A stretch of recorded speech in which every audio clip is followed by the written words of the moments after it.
Good morning, Nigeria, and greetings to our viewers around the world. Welcome to today's Nigerian newspaper headlines review, proudly brought to you by Nigerian News 247. Today is February 4, 2026, and we have carefully gathered the top headlines making waves across Nigeria from the nation's most trusted newspapers. We begin with stories from the court. The Department of State Services has arraigned former Attorney General of the Federation, Abubakar Malami, alongside his son, Abdulaziz Malami, before the Federal High Court in Abuja. They are facing a 5-count charge bordering on terrorism-related offenses and unlawful possession of firearms. Court documents further allege that Malami failed to prosecute suspected financiers of terrorism during his tenure. The case, filed under suit number FHC ABJ CR 63/2026, is currently before the court.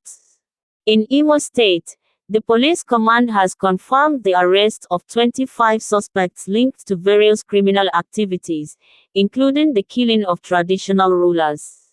The arrests followed coordinated security operations across the state, leading to the recovery of firearms, ammunition, and illicit drugs.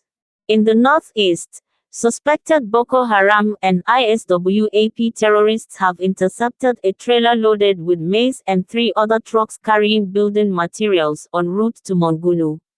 The attack occurred at Garin Kashim in Guzamala local government area of Borno State. This incident comes barely 24 hours after insurgents killed 17 people in the Guzamala Abari community. The Speaker of the Borno State House of Assembly, Abdulkarim Lawan, has strongly condemned the attack. Meanwhile, fear and tension gripped Kwara State as at least 10 people were reportedly killed in an attack by suspected bandits on the Woro community in Kayama local government area. Local sources say the assault began around 6 p.m. on Tuesday, when about 200 armed men invaded the village, firing indiscriminately. On the labor front, normal activities have resumed across the Federal Capital Territory following the suspension of industrial action by FCT workers. The development followed a successful agreement reached between the FCT administration and organized labor unions. In politics, the crisis rocking the People's Democratic Party has deepened, as PDP governors rejected moves by a caretaker committee reportedly backed by former Rivers State Governor, Nyesom Wike.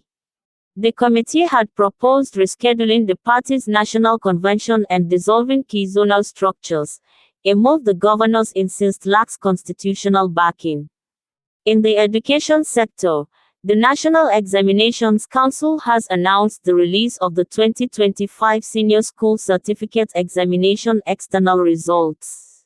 According to NECO, over 80% of candidates achieved 5 credits and above. The Registrar and Chief Executive of the Council, Professor Dantani Wushishi, disclosed this during a press briefing at NECO headquarters in Minna, Niger State. At the Presidential Villa in Abuja, President Bola Tinubu has reiterated his administration's commitment to ongoing economic reforms, assuring Nigerians that the policies will not be reversed. The president also reaffirmed his pledge to transparency and accountability while receiving a World Bank delegation led by the Managing Director of Operations, Anna Beard. Back in Lagos, at least 4 people are feared dead following separate cult-related clashes in different parts of the state over the past week. The incidents were reported in areas including Iyano Ipaja, Aboru, Badore, Olokonla, Onipanu, and Satellite Town. Finally, the Lagos State House of Assembly has ordered an immediate suspension of demolitions in Makoko and surrounding communities in Yaba local government area. The Assembly also assured affected residents of compensation. The decision followed a meeting between lawmakers and community representatives at the Assembly complex in Alausa, Ikeja. That wraps up today's newspaper review. For in-depth reports, breaking stories, and the latest updates from across the country, be sure to visit www.nigerianews247.com. Thank you for joining us today. Stay informed, stay connected, and we'll see you again tomorrow.